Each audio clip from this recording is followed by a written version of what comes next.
and welcome to Lake Tahoe. Just in time for the holidays, I thought I'd pay a wintertime visit to South Lake Tahoe and maybe take in some skiing or just enjoy the winter wonderland.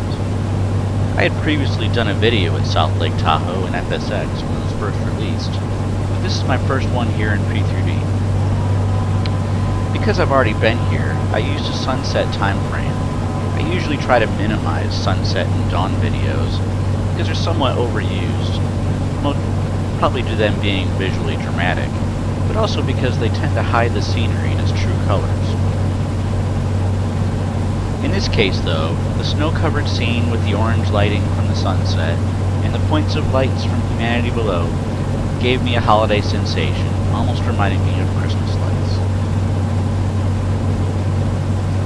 As with FSX, the airport itself does present some frame rate challenges for my system. A now older 3770K overclocked to 4.8 and a GTX 770 GPU.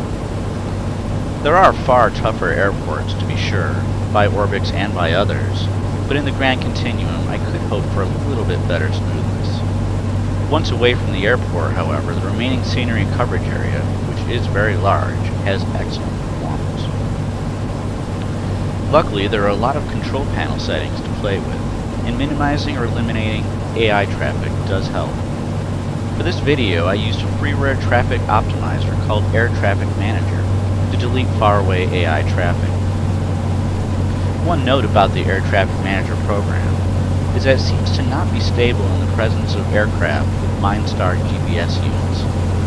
In fact, if it is running and a flight plan is activated in the GNS unit, P3D will immediately crash. Without a flight plan being entered, the Air Traffic Manager itself will sometimes crash, but not P3D. I haven't had any issues with non-MindStar equipped aircraft, so clearly this freeware and MindStar do not mix. Air Traffic Manager does take about a minute to kick in, and once it deleted the superfluous and invisible traffic, I got about 16 frames per second on the runway looking north for this video. That said, it is clear from this video that flyability is not really affected. I did do some continued testing after I did this flight to see the relative impact of the different control panel settings. I found that the items which had the greatest impact on frame rates were, in decreasing order of impact, the Vehicles checkbox under the Surrounding Area options, Airport Bushes Level 2, and 3D Grass Level 3. 3D Grass Level 2 and the People Flow animations also had an impact, but to a significantly lesser degree. The other checkboxes had no obvious impact on my system.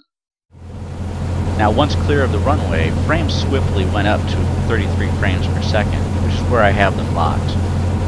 With 3D Grass Level 1, Airport Bushes Level 1, Stones, GSC Clutter, and Static Flow aircraft selected, I got around 21 frames per second, and it never dropped below 20, other than occasional fluctuations, if I'm on the runway looking north.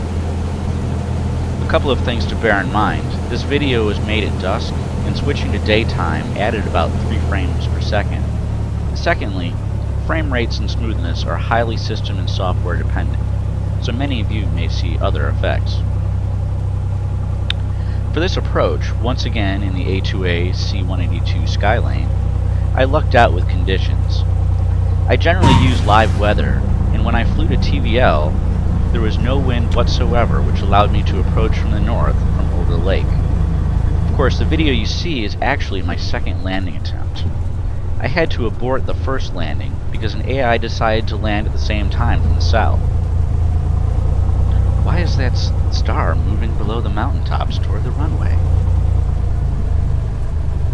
The designer of this airport, and I apologize if I mispronounce it, Misha Chaich, in many ways followed a similar paradigm as that of Jared Marshall, by making not just an airport, but almost a mini FTX region.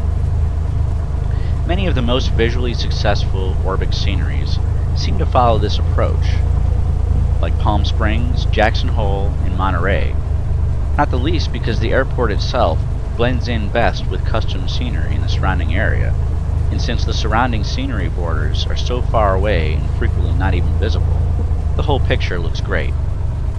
Of course, I'm sure these large area sceneries are also the most expensive to produce, since good aerial imagery is not cheap. This airport does indeed fall into that successful category, and frankly is one of the highlights of the ORBX catalog. Well, as we taxi off the runway at TVL and go by the beautifully lit terminal, I hope you enjoyed our little visit to South Lake Tahoe, and thanks for watching.